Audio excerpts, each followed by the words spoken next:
Hey, Geekscapists, welcome to a brand new Geekscape podcast. I'm Jonathan London, your host. And if this is your first Geekscape, well, I'm not going to ask you to defend yourself. I'm not going to be like, hey, where you been?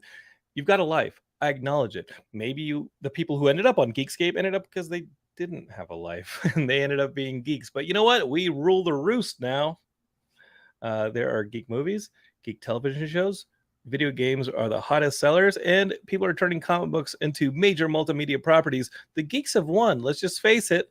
So we celebrate them here at Geekscape. And we do that every single week and have for a long time. We've got our good friend Matthew Milligan on the show. He is the bassist for Wheatus, and he's also been involved in tons of other musical projects with friends of ours like MC Lars, Mega Ran, and he's also worked with people like Weird Al Yankovic. He now has a podcast on this very Geekscape network called Weird Algorithms, where he and Matt Kelly, you've heard of me talk about him on the show if this is not your first Geekscape, they dissect, deconstruct, maybe it's mathematical, a Weird Al song every single episode, and they're working themselves through Weird Al's very daunting filmography. It's that kind of like attention to detail that maybe makes them geeks. I will tell you though, the numbers on that show are climbing really well, so I'm very happy to have them on the network, and I'm excited to talk to Matthew about it. They're also going a bit viral. You may know, about a couple of weeks ago during Comic-Con, I added a little TikTok. There's a Geekscape TikTok. The username is Geekscape. And on TikTok, there are these different viral things going that the kids love to do. And Matthew Milligan of Wheatus, well, the Wheatus song, Teenage Dirtbag, is going super viral right now because there's like a Teenage Dirtbag challenge where you film yourself present day. And then when it kicks into the chorus, you put up pictures of yourself in your teenage years. Go to the Geekscape profile on TikTok. You'll see that Jonathan has partaken in that one challenge. That's the challenge that I did. That trend, as they say on TikTok. I'm learning it, folks. I'm learning it. Okay, so we got that going on. Geekscape's getting pretty busy here. This guy is getting married in a little over a month, and I am booking myself solid with Geekscape guests.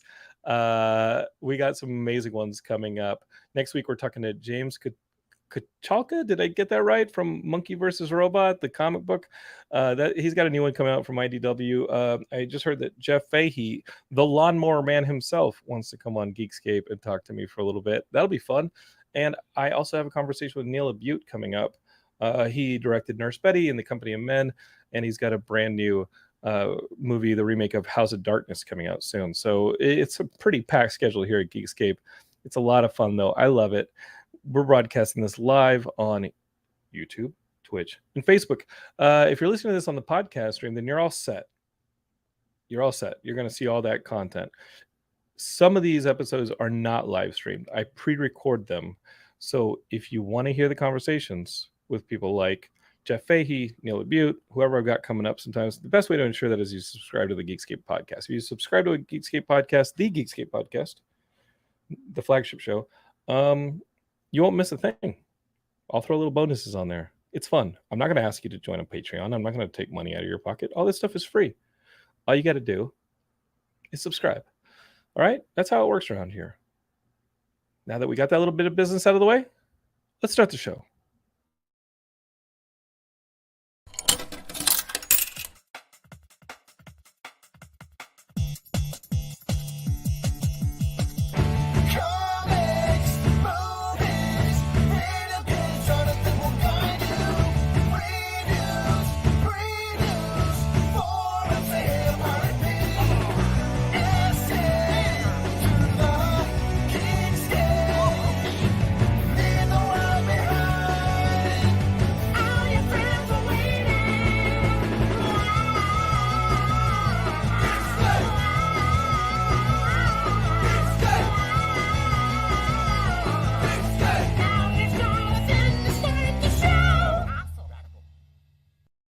All right, babies. Are you all warmed up for some Geekscape? Matthew Milligan's co-host on the Weird Algorithm podcast, Matt Kelly, he's ready. He says, "Let's go, baby," from the safety of the YouTube channel. And Chris Folios is having a little bit of a problem. Chris is the host of the One Hit Thunder podcast produced by Geekscape, and he says, "Hey, I decided to watch on Twitch," and then a few seconds later said, "I decided not to watch on Twitch and instead to watch on YouTube." And Matt Kelly says, "Love that about you, Chris." So they're watching at least those two. So that's fun. They're staying busy on a Monday night. All right, let's just cut to the quick. Let's get Matthew in here and let's talk to him. Matthew, how are you, man? Oh, I'm good, Jonathan. How are you? Good. Welcome. I want to welcome you officially to the Geekscape Network. Thank you. Thank you so much. This is the island of misfit toys that we have built for ourselves right here. Yeah, it's great. This is the first time I've explored a different corner of the Geekscape Network since I joined. How so? What do you mean? What do you mean? Well, it's a different, I'm usually in the weird algorithm corner with Matt Kelly over there. This is like a different room. I've got this background behind me I can see on screen. We're not a video podcast, so we don't pay attention to the video stuff quite the same way. So it's just, it's a whole new thing. Yeah, those guys, listen, I don't mean to throw stones in glass houses, but no, let's do it right away. They got a little thing, little crutch. It's called editing. All right. Oh boy. All right. If you really want to roll with the big dogs, you got to go live. You gotta have the flubs, and you gotta not know what the hell you're talking about. You can't go back there. You can't go back and be like, wait a minute, I sound like a total idiot. Fix those moments where you said the dumbest thing ever. Yeah, it's true. There's no picking up clams here on this one. We'll take those clams and we'll lay them all out for you, and they will be made fun of forever on the internet for the 3 people who actually watch it. And so, you know what? I love those guys. I love the horror movie nights. I love the One Hit Thunders, and I love the weird algorithms. I love them. But no, you get this show unedited for better and really for worse. So I didn't realize that we were compromising in this way. We might have to have a meeting over it. I think it should be live. Yeah. Live every week. The pros do it live. Yeah. No, they don't. None of the pros do it live. This show would be way better if it was edited. Let's just be clear. Nobody wants to hear that garbage. So Matt, tell me, I'm not too familiar with you. I know you from the network. I know you as the bassist of Wheatus. I know you as a frequent collaborator to some of our favorite musicians. So I'm just going to start with my blanket question. What up with you? What up? I do play bass in Wheatus. That was my really entry point. I have been doing that since I was 19. I dropped out of college to take that job. Well, let's talk about this multiverse. Yeah, let's dive into it. Where were you in college and what for? I was at NYU and I was studying music. I knew I wanted to do music, but I was a very practical kid. I'm still a practical person, but I was like, well, I'd love to do music, but I know the reality of making a living as a musician is not great. Right. The odds are not good. So I was like, I'll go to school for it. I'll get a degree. I was focused in music tech, so like recording engineering type stuff. But I also knew that could move to teaching or any other thing. And I was like, well, that's a good safe, I'll have jobs I can take with that sort of education. But after 3 semesters, I met Brendan, the singer of Wheatus, through a mutual friend, crazy connection. And I went in and auditioned, and he offered me the job, and I dropped out. Now, where'd you grow up? Long Island, so not too far from where I am now. Yeah, not so bad. But if you let's talk about that Matthew that stayed at NYU. I don't think he's doing too many things that differently now. You had to suffer through 3 more years, but you're doing the recording engineering stuff. You recorded and engineered the last Wheatus thing that they did, didn't you? I did mixing on the last Wheatus live record, the live record. Yeah. Which was that's true. Yeah, and I've done some of that stuff, and I do really enjoy it. What I would be doing, I'd probably still be doing something with music. I also probably would still have maybe 6 figures of debt from college. Oh, there's that too. So I'm pretty grateful that I got out of that. That was a real, in hindsight, I'm very grateful that worked out the way that it did. And I don't know, maybe I would have wound up where I am, but if there's one thing I've learned, it's that, if you see an opportunity or you meet someone and you feel like it's a good thing, like hang on to it and chase those things, because they really, sometimes it's a one-shot deal. And if you don't pursue it, then it might not, you can lose your seat in these scenarios. It does happen. Yeah. And no, look, y'all are watching me talk on the internet to a bunch of kids. All right. If you are on the TikTok, you're going to see a 43-year-old man review his comic books every week. Like, trust me. I've let a lot of I've been at the bus stop many times and been like, I'll catch the next one. I'll catch the next one, and then I just get splashed with water like in an 80s movie. Like that's what this is where you end up right here, Geekscape. But I'm being facetious. Heidi, my fiance, is watching on Facebook. She says, you edit later. Sweetie, you're about to marry me. You know I don't edit anything. I'll be wait a minute. We're getting reports about the editing that goes on around here. She wishes I had any capacity for editing anything that comes. Does this get edited later? Does anyone? I mean, no. Chris, Matt, no. I will slap music on the front and Heidi's voice on the back, and that's a Geekscape for you. Barring technical difficulty or like something like that, a little cleanup. That's fair. That's an important qualification. I'm too lazy, Matthew. I'm too lazy. That I definitely understand. I can definitely understand. So this Wheatus viral thing on the TikTok, like, that was from an album before you came, right? The song before you came. Yeah. That's Teenage Dirtbag, which is definitely what we're best known for. That's the first Wheatus record. I joined a few years after that. I came on when that bass player was leaving. Do you see any of that?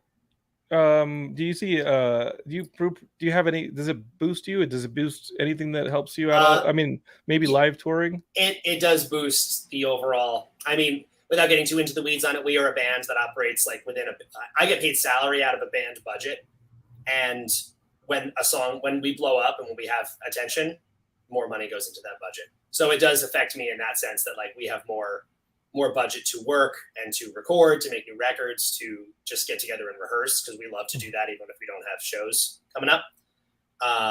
And sometimes to go out and do a show that is fun but not necessarily financially lucrative. You know what I mean? Yeah, but sometimes you have to take those for exactly. And that's why you have like a budget that you can afford to like, sometimes it's even like, oh, this show pays okay, but we have to pay for our own flights or something like that. Like having money in the pool of the band is how we survive. So when the song does well, I mean, it's even more obtuse with something like TikTok. This was a real crash course for us because we did not know much about TikTok. TikTok was really the first platform where we were completely set to be like, we are probably too old and tired to learn a new social media platform. I'm very self-conscious on it. We were ready to let it go. We were not going to do it. And then, of course, this happened around us. We found out this was happening. We had not posted a thing ever on this platform. And then suddenly it was like, all right, well, I guess we gotta get in there now and figure it out. But in terms of like how you get paid, how you make money from this, that all kind of remains to be seen. In theory, it should be very good for us. But I mean, often these things are like months of trickling through various music industry pipes before it actually gets to us. But y'all have some fall dates coming up, don't you? Yeah, we do. We're going out. We're doing like 3 weeks in America, mostly through the Midwest, which should be fun. It's been a kind of a light touring year for us. We did a bunch last year. We went out with the bands Everclear and Hoobastank and Living Color invited us out, which was really fun. Did y'all do the Hollywood Bowl date on that one? Which one? Y'all didn't do a Hollywood Bowl date here. We did not play Hollywood Bowl. There was the Greek, something like that. I remember that tour. It wasn't at the Greek. It was a smaller venue in LA. They wanted it to be, I can't remember. There was somewhere and then it fell through and we had to move it. We were at, I think, the Terragram Ballroom in downtown LA. Yeah. I love that place. That place is great. Yeah, there you go. Yeah. So that was, super fun. We did a lot. This year's been a little bit more quiet. We've done like kind of long weekends out and back. But yeah, it should be good. It's it's been fun. We've done way more touring in America post COVID because international travel remains kind of dicey. Sure. Hopefully next year we'll be back. We usually do way more touring in Europe because back in the day when Teenage Dirtbag first came out, it was way more successful in Europe than it was in America, which still blows people's minds. We have to tell people all the time that like Dirtbag, when it came out in the States, was not a hit. It barely got played at all. I was in college when that came out, and I thought it was a catchy song and this and that, but I think between the Weezers, the Weens, and the Wheatuses, I had enough of the Wheeze. Like I was like, listen, I'm gonna my tent is firmly placed in the Weezer. I can't keep taking on these things. You can't keep taking on these W bands. I get it. I totally get it. Yeah, it gets out of control. It just gets out of control. So I said, I like their song. I love it when Matt Pinfield spins that record. But other than that, I gotta dip on this Wheatus thing. They have that one song, and I think ultimately going back and revisiting it, I got to grad school, and Jim Pellegrinelli, who listens to the show weekly, he was a huge Wheatus fan, and he was the guy who was like, "You've made a mistake with your life. You need to check out Wheatus." I'm glad he clarified, because if he had just been like, "You made a mistake with your life," I'd have been like, "Oh yeah, no shit, Sherlock, which one?" But the Wheatus one, he really that really narrowed it down, and I get it. And I think that's cool. It might have been around the time you started joining the band. Does it allow you to have the life, like you're in so many projects, just looking at the fact that you're working with everybody? I mean, honestly, I think that you're working with like half the geek music sphere. Like, are you seeing anybody? I'm married. Yeah, okay, but you got the little creatures running around, the babies. No babies. Okay, no babies. That's like another step, man. Let's talk about that's like, another. That's a whole other. What's that got to take? Like another viral TikTok? What do we got to do to get that? I'm asking for my own edification, because I was married once. I'm going to get remarried, and I'm looking for like, I don't want to say it's like a run through of like Elden Ring or something, like a Dark Souls game, but like, how you like power up every time you play it, you get like tougher and tougher. Sure, like this is like my second playthrough, and I'm taking all the knowledge from my first playthrough. But I'm trying to get to that next level. And like, what does that take? Like that's what I'm asking. But that's the next level. Yeah. The next level is like the little creatures running around, the babies. I guess it is. I mean, it has to be, right? I don't know what else. I just it's very here's what I'll say. I've known too many people who were musicians, who were touring musicians like me, who decided to have a baby with their partner, and they were like, "Oh, we're gonna have this baby, but don't worry, it's gonna make no difference. We're still here. We're still doing the music thing. Like, it's not gonna change anything like that." And the moment that baby is born, memory erased. It's all gone. And then the next thing I know, they are raising a child and have a day job of some kind. And not to knock it, that's totally fine. No, but I don't want to go down that path. Have you talked to Christopher Falios about like the end of Punchline at all? Now that Steve is having a kid, I'm being rude. But congratulations to Steve. Congratulations to Steve, who did the theme song to this show and is in Punchline with Christopher Falios of One Hit Thunder. Congratulations, Steve. He's going to have a baby soon, and it's going to be totally fine. It's going to be totally fine. There's no people can do it. The Baysides do it. The Get Up Kids do it. Those people do it. I've seen people do it, but I have also seen those people who, as soon as the kid is born, all your life priorities are shifted. And it's not a bad thing. I'm actually afraid of having that kind of a mental reset. Like, I like it the way it is, and I don't want to not feel the way I feel. Does that make sense? Yeah, I do. Yeah, I do. Okay, so all right. You got the TikTok thing. You got this thing. Can you tell me about this podcast? Because I'll tell you the truth. Every time Matt is like, "I got this brand new podcast," and he's like, Matthew, you got to understand. Like, for 10 years, this kid's been coming to Geekscape and being like, "Okay, listen up. We're going to take every episode of blank show that 3 people watched, and we're going to break it down." And I understand, like, maybe that's what it is. Like, what's up with the Weird Al thing? And I'm a Weird Al fan, but maybe not as diehard as you and Matthew. Maybe not, but that's okay. Yeah. Would that appeal to me? Is the show appeal to me? I think it probably would. I mean, I think to start with, you would be, like start with one of his songs that you already know and enjoy, and then maybe use the podcast to introduce yourself to some stuff you maybe don't recognize or haven't paid much attention to. I mean, it started when I did in 2020, funny enough, right before the show, you and I were talking about Weezer, but in 2020, when I'm in New York, and New York was, completely, truly shut down for months in the early days of COVID. And I am, a musician and a performer by nature, and I was losing my mind being stuck in my house like so many people. And so my own attempt at doing a Bo Burnham inside, before I knew what that was to put myself on Twitch, and I did a live streamed marathon. The first one that I did is I picked up the bass and I played every song by Weezer in a row, which took 10.5 hours. And I mean, at that point, they had everything but the last 2 albums out in the seasons. Exactly. I ended my live stream with End of the Game, which had just come out from Van Weezer, but the Van Weezer record was not out.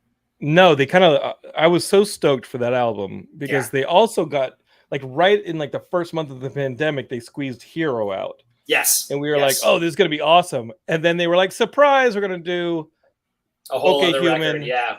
And then you're going to get the rest of it. I mean, I don't know. You're a musician. You talk to musicians. Did it just not like pass muster, that the first bit of Van Weezer? No. Did it need to be cooked a little bit longer? I think that what it was that the pandemic stopped them from doing the Hella Mega Tour that they were going out with Fall Out Boy and Green Day. And I think that they really wanted Van Weezer for those shows.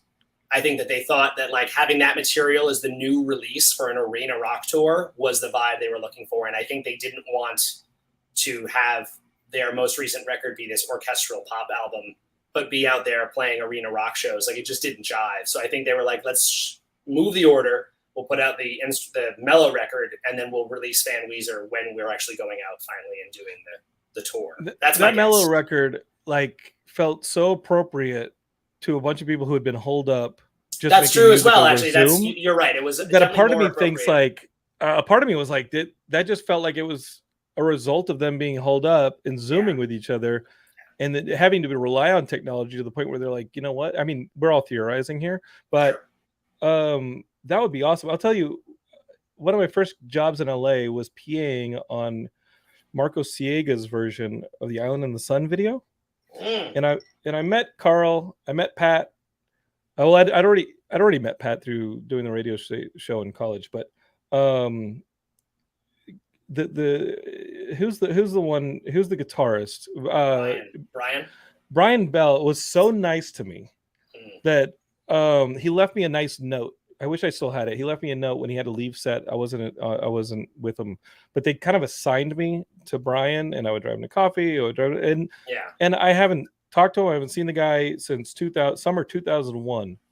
But I've always thought like, hey, if I run into Brian Bell, I'm just going to tell him how cool he was to be the dude who like took me under his wing for that weekend shoot and was just like, hey, like this is what it's like being. And he told me, he said, making a good video is not easy.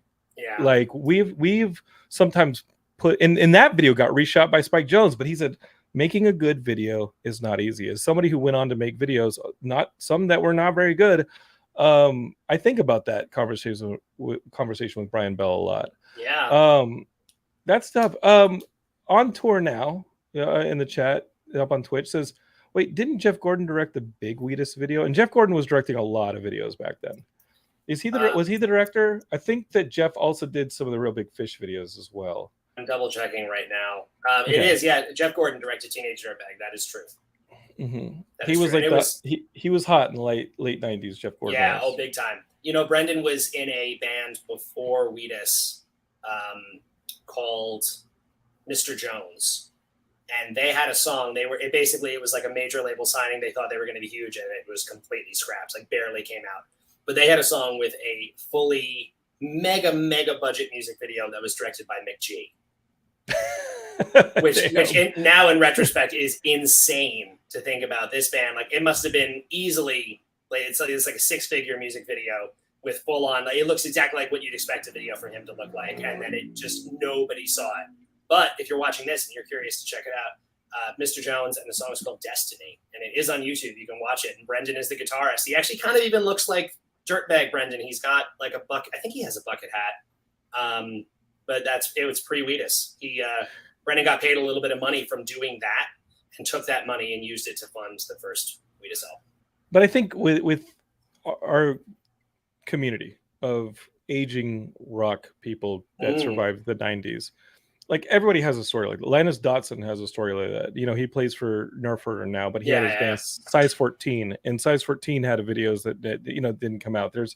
There's all sorts of videos that just didn't come out. I mean, Desperate Confessional had a video that never came. That it aired and then they stripped it off the internet for some reason, right? For what song? Because I don't think I know this story. I think I would have to sing it, and there's no effing way I'm doing that. All right. You know, we'll figure that out later. I'm very curious about that one. And on tour now, hitting back with McG. Also directed the first Sugar Ray video. That's right. Yeah, I think that's a pretty nice little factoid. But you see that you see huge directors, and it's like, oh, they started out with Bad Religion's American Jesus video, and then they went on to do the Pirates of the Caribbean movies, and you see the stories like that all the time. Especially in the 90s, it felt like it was a huge thing for directors in the 90s. Like the amount of even Spike Jonze, you said earlier, Spike Jonze was an absolute music video director. Chris Cunningham. Remember those DVDs? You had. Oh my god, yeah. I still have them. There were those DVDs that were like. They were like Criterion collections. Yeah, for music it was like video the work directors. of director Michel Gondry, another good one. Absolutely, who did all those music videos, like the White Stripes videos. He is amazing. And there were, I think they released 6 or 7 of those. And if you were into music videos or filmmaking in the early 2000s, you had to own these things.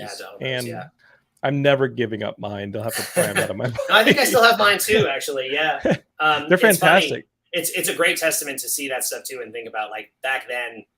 There was so much more money in music that people like, again, a label would be like, oh, how much is this music video? $300,000. Great. Spend it. It's totally worth it to have it play on MTV as promotion. Like now a video is, you do it because it helps you promote yourself online, but it is a loss. And you're like, how cheaply can we make this and have it be impactful? Because can it be a equivalent of the Wheatus TikTok challenge? And can it exactly? Can it also become a Wheatus TikTok challenge video? I think they're record execs. If those still exist, I think they're just sitting around being like, "Can we dirtbag this? is there a dirtbag strategy on this one?" They might be actually. Yeah. Matt Kelly, he's here to save the day on YouTube. He said, "You cannot find the Hands Down music video anywhere. That's the one. Dashboard Conventional, hands down." And it was kind of a cool video. Wasn't it like strobing, like psychedelic colors? Strobing. And stuff? I will tell you right now, it looked like an early iPod ad. That's exactly right. Yes. I was like, okay, I'm going to watch this music video, and I'm going to look up, and a bunch of U2 is going to be downloaded to my phone. I had no idea that was the thing, because I of course also remember that video. Like they did at least play it for a little while. I remember that they switched. That they played that video for a bit, but then MTV started playing the version of Hands Down from his Unplugged set. Like that became a recurring. Like they made that into a video of its own, and they showed that as a separate thing for a while. Not a bad theory. That MTV did not have a whole lot of incentive to play that thing. Yeah, because they had their own. That was their MTV Unplugged version that they could promote. You're promoting themselves at the same time, right? So so this Weird Al thing. I think it's doing well. I'm really happy with the Weird Al podcast. Thank you. More is this like Matt Kelly idea? Am I talking to my boss right now? Is that because suddenly it feels like this is like a performance review? I'll tell you what, Matthew. Let me tell you why. I'm happy with your numbers so far, but I really feel like we can get it 20% more. No, let me tell you why you're not talking to your boss. All the podcasts on Geekscape are owned by the hosts. Jonathan does not own the podcast. Jonathan owns the Geekscape podcast. That's it. Got it. And number 2, we're on this brand new Spotify platform, Geekscape is, and we run ads. You heard an ad at the beginning of this show if you listen on a podcatcher. The first payment was supposedly like announced, like, hey, we're going to send you money, and they were like, can you fill out the tax forms? And I don't mean to put Spotify on blast with their megaphone podcasting platform, but I was like, but George, my partner in Geekscape, and I have twice sent them the email from June where we filled out all the tax forms, and we're like, yeah, here's the email. We're going to resend it a third time. We've definitely given you all the documents you need to pay us so we can give money to Matt Kelly. I mean, let's face it. That's why we're here. It's all going to Matt Kelly. Matt Kelly's sitting there with like probably a busted roof and it's dripping on him or something like that. He's probably eating we gotta get Matt Kelly cat some food. We got to get Matt Kelly some food. We got to figure him out. We got to help him out. So true. So, Matt, if you're in dire straits, just hold on a little longer, buddy. We are trying to get you the Spotify payment for running the Geekscape network. But literally, there is like tax fuckery going down, and I'm not upset about it yet. Listen, new partnerships have to have all their paperwork ironed out. It's going to get ironed out. That being said, Matt, when you come for my wedding in October, I got you. Okay, you're eating on me. All right, like you're good, buddy. This is good for people to hear that the entire operation is above board. All the proper paperwork has been filled out. You guys don't have to feel worried listening to this that this is some sort of an illegal operation. Fine. And you know what? If anybody on the Geekscape network has a problem, like Matt, we help you out. Like Matt is staying with my friend Andy at the wedding. Matt was like, "Hey, anyway, I can like save some money like with the hotel thing." And I said, "Don't get a hotel. You're staying with Andy." And 2 seconds later, I hit up Andy. I said, "This guy Matt Kelly. It's either like he's coming in for the wedding. It's his birthday. Matt's birthday is October 14th, the day I'm getting married. And we cannot let this kid live on the streets. He runs a podcast network. He's not making $1 million. No. So we looked out for him. Well, there you go. He's not making $1 million going back to this Weird Al Yankovic podcast. That's great. We're gonna keep circling. Your idea or his idea? Your idea, his or his? It was Matt's idea. It was based on, so again, I started talking about how I did the Weezer live stream. And then after that, because that kind of did well and I actually got some attention doing that. And then I thought, what was another fun artist to do? And I looked at my record collection and the next thing alphabetically was Weird Al. And I also thought that would be just a wild challenge because the Weezer thing was hard and really fun, but Weird Al is like hitting every genre of music imaginable. As like, can I learn all of these big major, like, you know, kind of essential pop hit songs while also like touching all these different genres along the way. And it was incredibly hard. Wait, you tried it?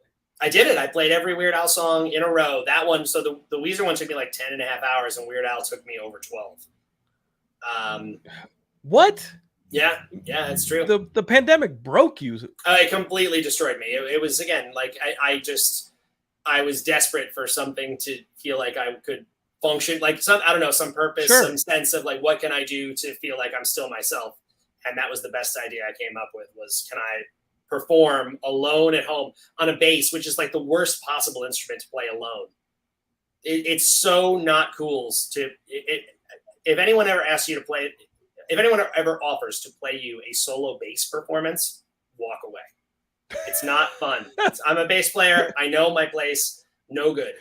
So I had to play along to their tracks. Like it was like myself above the original recordings, but it was just whatever I could do to feel like I was doing something interesting and still like, I don't know, performing for people. It's just like, that's the joy of my life. I love to perform. So that's what I wanted to do.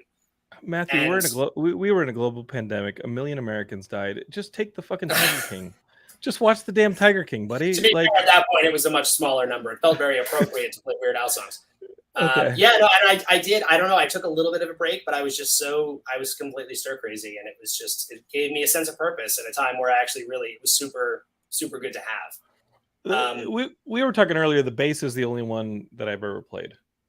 Okay, I have two guitars, but in middle school I played that bass, but it was an orchestra. And therein, was that my mistake, Matthew? And that I was in the nerdy orchestra? Because by the time I got to high school, I was like, there's no way you're seeing me play an orchestra. Yeah, orchestral double bass like this. I have one behind me right now. It's strung the same way, it's tuned the same way, but it's a completely different instrument than a bass guitar. Your fingering is like, it's all just like a whole different beast, and it's way harder. I mean, this is like stupid hard to play, and electric bass by comparison is a dream. So I think maybe if you had gotten to play a couple like rock songs, or you had gotten to do a rockabilly thing where you got to swing it over your head or something, like that might have given you a little bit more joy. I'm going to forgive myself. I was 14 years old. I was a long way from being able to grow a Flavor Saver goatee, which is kind of a prerequisite for having to play that. Like you have to be if you're going to play bass, like stand-up bass, you should have some form of facial hair, I think. Here I am. You got to look cool, especially like going into the late 90s. Like you should be able to like flip that thing, stand on it like the dude from Living End. You should be Yeah. able, or at least be like in Zoot Suit Riot or something like that. You should at least look like a guy who's like wearing like a bowling shirt or something. But it wasn't gonna happen for me, man. Yeah. I couldn't grow my sideburns down long enough to be chops. I couldn't do the what is the Flavor Saver goatee. Yeah. It was never gonna happen. Well, I for mean, me, you know, man. some people just aren't cut out for it. I No, do it's okay. think. Yeah. No, I mean, it's okay. You know, you made your choice. You let it go. You moved on. I did bring it up just now. So you did bring it on. So you haven't totally yeah. moved on. It's still maybe a lingering concern. We're gonna have to explore this. I'm gonna have to explore this in therapy later this week. I think you should.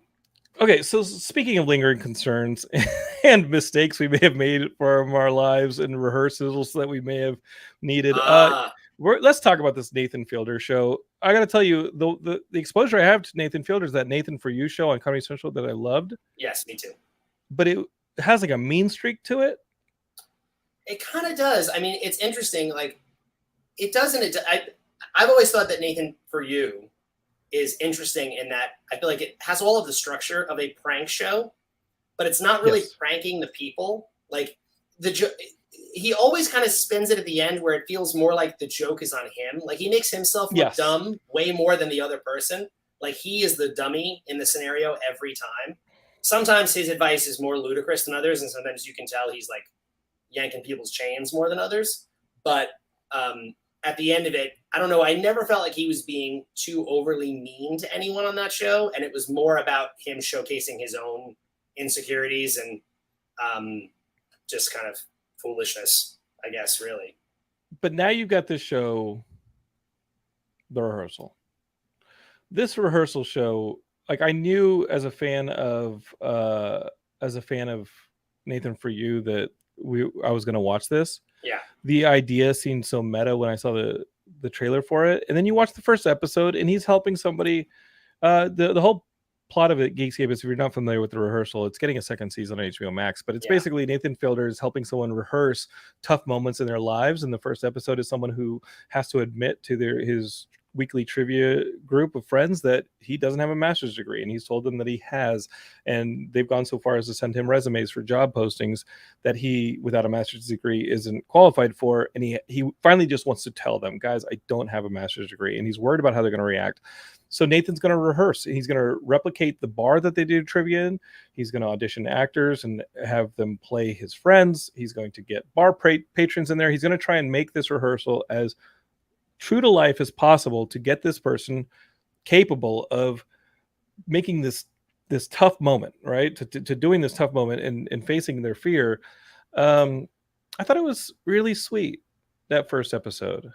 I thought the first episode was really sweet. It was also, talking about Nathan For You, it was the most similar to Nathan For You, where you got that sense of him he inserts himself into someone else's life and tries to give them advice, for better or worse, on how they can improve themselves.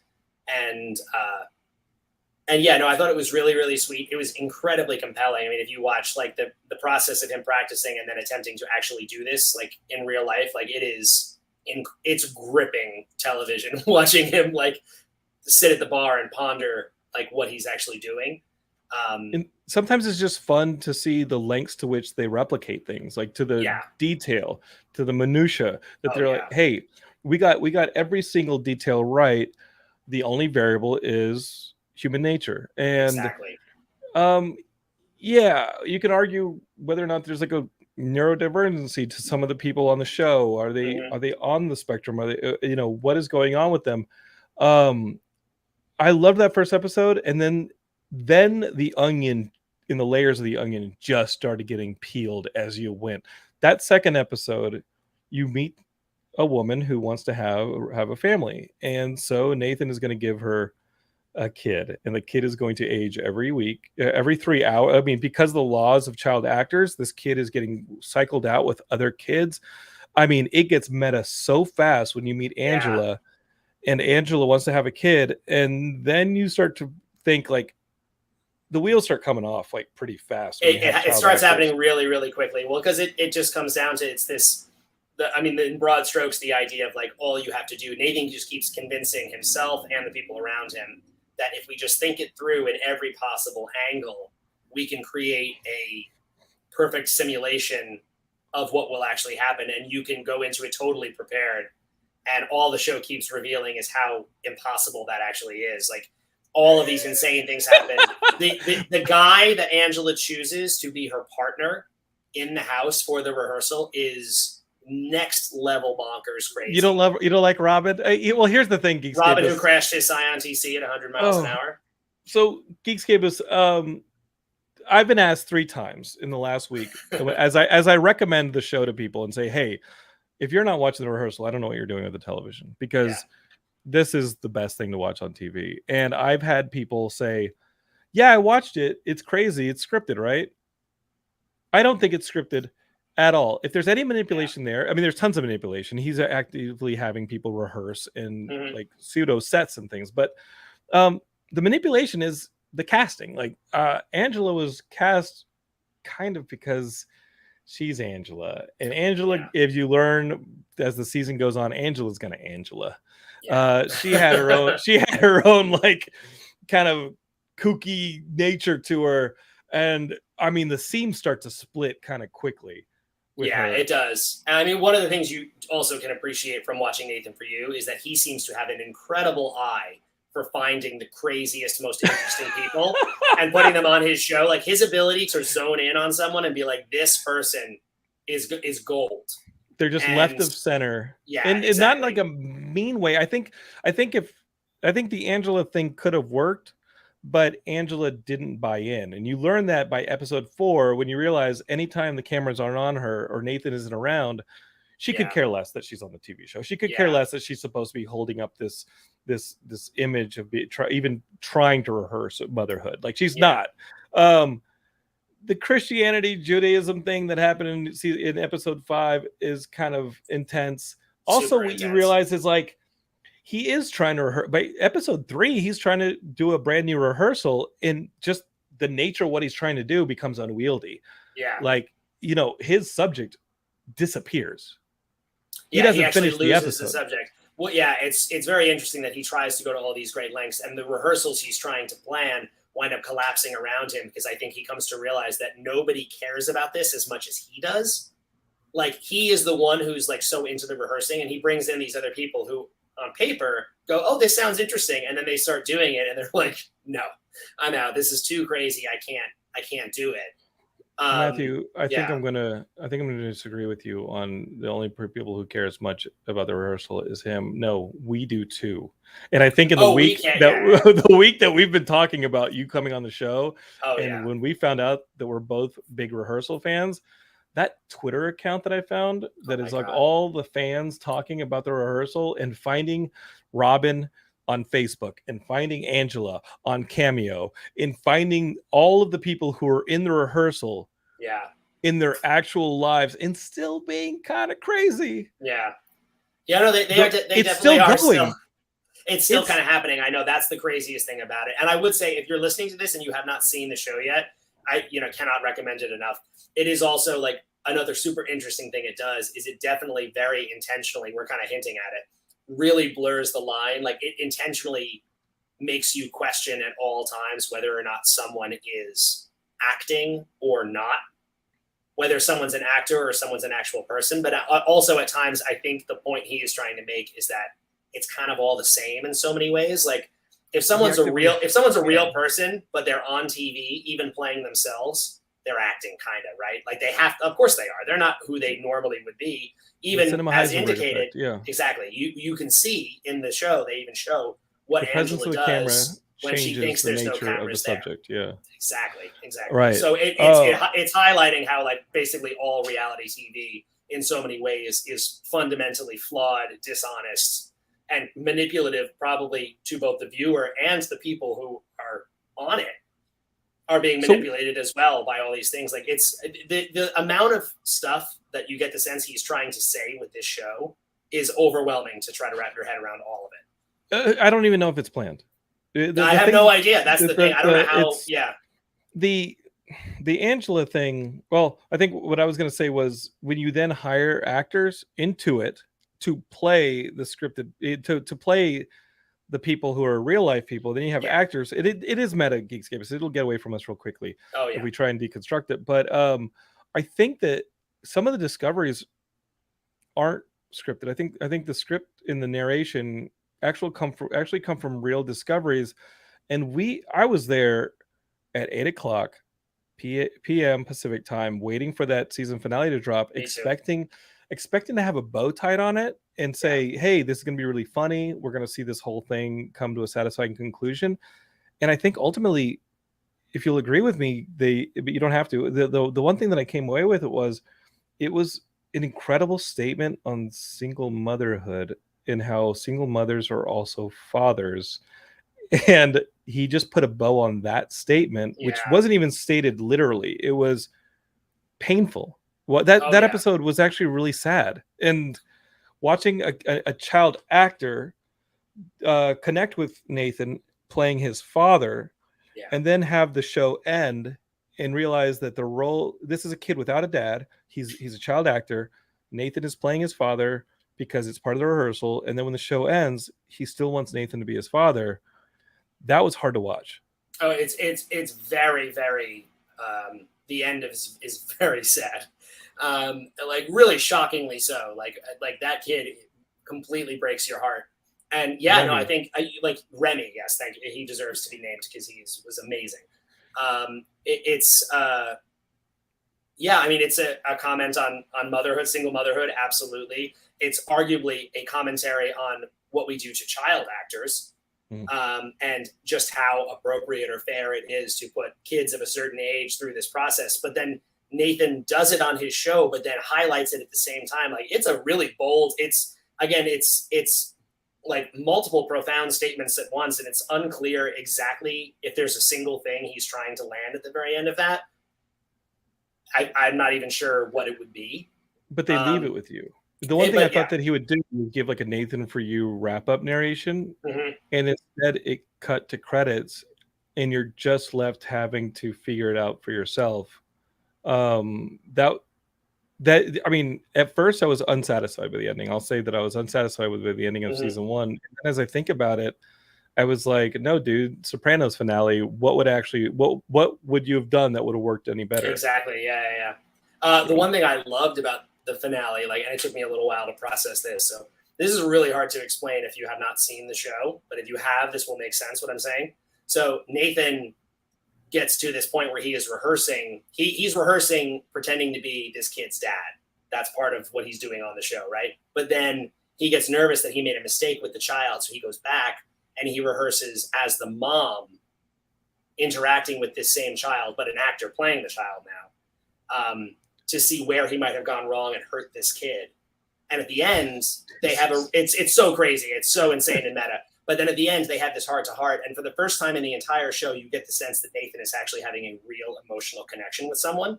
Like they're actually having a real bonding moment.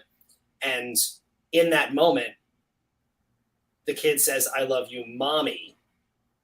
And Nathan is supposed to be playing a mom, but he corrects the kid and says, no, I'm your dad. And like you said, that's a commentary on single motherhood for sure. But also in that moment, that I think is Nathan having a moment of like as if he had broken character and he was like, oh, this is not the rehearsal anymore. This is really me talking.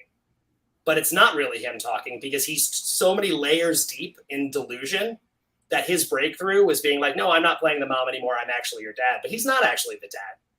That's also not true. But it was like the closest he ever came to actually having a genuine emotional connection with someone was breaking through one layer of rehearsal up to the next layer. You know what I mean? That's a throwback to when the actress is playing Angela and accusing him that as Angela, but she's playing Angela. Geekscape, you got to watch this. We're not really spoiling anything. We're not really spoiling anything because the emotions are genuine in this, and the mindfuckery is genuine.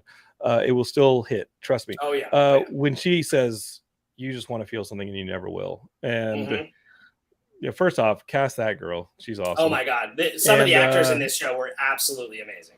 And the improvisational writing was really good. Yeah. And I don't know how much of that stuff was fed, but I'll tell you, anybody who asks me if it's scripted, I don't think it's scripted. I think it's set up, and it's okay. Like, there are bullet points to hit, sure. There are beats to hit, Yeah. sure. But I think that everybody involved in this did a really good job of kind of nailing it. And we'll see what season 2 is. I made a joke on Twitter that season 2 of the rehearsal is just going to be Nathan Fielder walking WB through refixing the DC Entertainment Universe and putting that like this.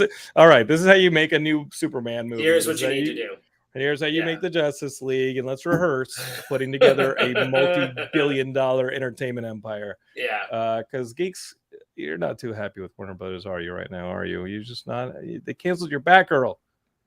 You don't even know what they're doing right now with the DC stuff. I can't get into it, but I will tell you, as far as Warner Brothers and HBO Max goes, I was not ready to say this, Geekscapists, because the embers of Game of Thrones the last 2 seasons still burn right here. And we've been burned before with this Game of Thrones stuff. Those last 2 seasons of Game of Thrones hurt. But I'll tell you right now, I still checked out this House of the Dragon thing. That was the prequel to Game of Thrones series. And I was like, no, you fooled me once. But Geekscapists, they're getting ready to fool me again, because I watched the first episode of House of the Dragon, and I thought it was really, really good. Damn it. And I was like, where was this the last 2 seasons of Game of Thrones? Where was this care to the characters? Where was this level of detail to the world? Where was this pacing where everybody had a fully fleshed out role in relationship to each other? Where was this attention to the history?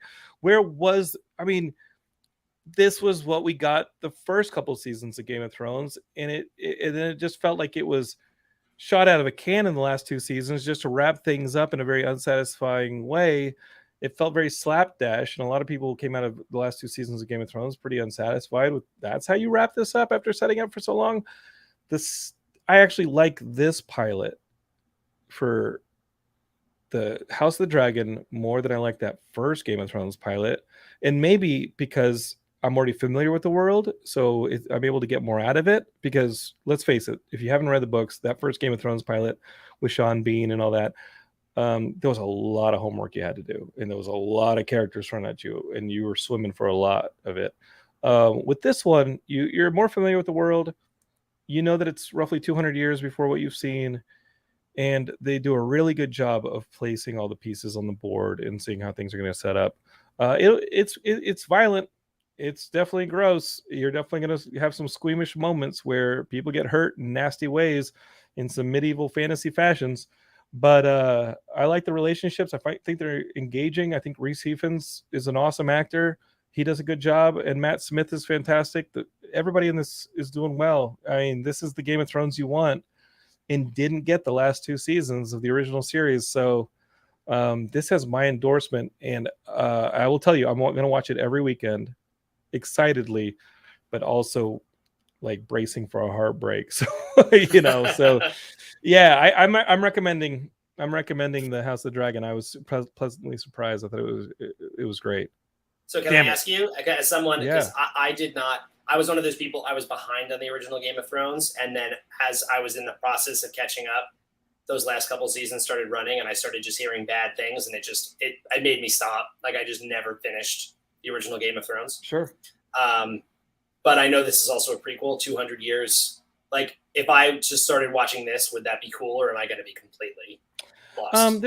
I think there's some emotional resonance in knowing how these houses are 200 years later. But no, these are all characters you don't need to know the history. It's all different people, right? You don't need to know how they're all new. You kind of know where the houses go for Game of Thrones, because you know where they're going to be, where the houses are going to be situated in the next 200 years. Right. But you get to see them being established here, and you get to see this 200-year version where the Stark house was, where the Targaryen house was. Not a whole lot of Lannister going on here, but you get to see some of it. And the acting's strong, the art direction's strong, everything's strong in this one. And you're just like, damn, where was this in the last 2 seasons of Game of Thrones? Well, it's right here. And if you can go ahead and deal, because you're going to be getting a whole lot of Game of Thrones in the next billion years. We got Lord of the Rings. Guys, we won. As I said at the opening, we won. You're getting Lord of the Rings. You're getting a Dungeons and Dragons movie in the spring that looks a hell of a lot of fun. You nerds, we won. Okay, like all I had to do was sacrifice playing the bass in middle school, and now I was like, yep. Now we'll see who's laughing now. Jonathan, we thank you for your service. Yeah, I was like, I can't go this far, geek. Yeah. I regret it all the time not sticking with the stand-up. I do. You know what? It's never too late to learn. It's never too late to learn. I'm serious. It's not. A musical instrument you can learn anytime. You can learn a musical instrument anytime. Yeah, the kazoo. Matthew, come on. No, I'm serious. Oh, then get a... I barely know English. Get an electric bass. You'll be playing electric bass in 10 minutes. Yeah. I'm serious. What'd you say before the show? You said if Chris Fafalios can do it, anybody can. Is that what you said before the show? I'm quoting you. I don't think so. Chris, I'm only saying that to put him in a barrel. He did not say that. For a second there, I actually was like, oh my God, did I say that? Did I say that? That's horribly rude. Crazy it's Inside Baseball here on the Geekscape Network. Geekscape is gossiping about Geekscape. That's what we built this for. You like this community, Matthew? What do you think as we wrap up the show? You like this little community we've built? Yeah, absolutely. So far, it's been great. I mean, I've been having so much. It's really nice to get to spend some time with you. Obviously, I've spent almost all my time with Matt Kelly. No, I apologize. Never mind. He's been great. I mean, he's like a kid brother to me. Matthew the leak in the roof is still a work in progress. They got to get that squared away. But otherwise, he's great. Yeah. So Matt, it's been wonderful. Yeah. Matt is one of my groomsmen. That Matt Kelly. And I love him. I do and I love everybody here on the network. And I just kind of like. I'm gonna be stupid and sappy right now, but remember when you're a kid and you had this idealistic dream that all of your friends and family were all gonna we're gonna grow up, and we're gonna live on the same block in the same neighborhood, and everybody I love is gonna be right there. Mm-hmm. And for me, Geekscape is that, and that may be ridiculous, but it is the same things that I celebrated then with the comic books, the video games, and the movies, and the same idealism that I never grew out of. That's kind of what I think Matt Kelly has, and we all kind of still celebrate those things. And I don't think that you have to give those up for adulthood. I think that you can still celebrate the positivity of seeing your neighbors and your friends every day. We've simply built a place where that can happen. Yeah. And that's not just, this isn't just a podcast network. It's a community first and foremost. And as I've described it in the early days, I want to build something that survives me walking off the wrong curb. Jonathan walks off the wrong curb and he goes splatooey and fails the Faragher test. The Geekscape network and community hopefully survive and keep going. And Geekscape, as we get close to, as we enter the fall and get close to LA Comic Con and some of that stuff, and another probably live stream for the holidays, there's so much we're doing. I hope some of the LA Comic Con stuff comes to fruition because it's stuff we've never done before, and it will add an element to Geekscape that I think is really exciting. And hopefully they happen. We were always planning on things beyond podcasts, beyond live streams, beyond being at a local convention. It's just a matter of can it happen? Who knows? We're exploring those partnerships all the time. And Matthew, I got to tell you, I love having a partnership with you, man. Getting to know you has been a lot of fun this past hour. Yeah, we literally never talked before this past weekend. No, we had never. This was it's a new thing, and it's been a blast. So yeah, thank you so much for having me. And again, it's been really I've been honored to be part of the Geekscape network, and I loved everything you just said. I really do think at the end of the day, it's community, right? That's what we all like. We're all drawn to community. Everyone wants to. We want to feel that kind of kinship and connection, and any sort of way to make that happen is a good thing. Yeah, I think it'll keep you from running through another discography if we have a plague. Yeah, exactly. At least you don't have to run through the discography alone, brother. Yeah, that's true. I'll get more people involved. Yeah, I'll get you on the kazoo, like you just said. We'll get you. You know what? You Guster? Yeah, sure.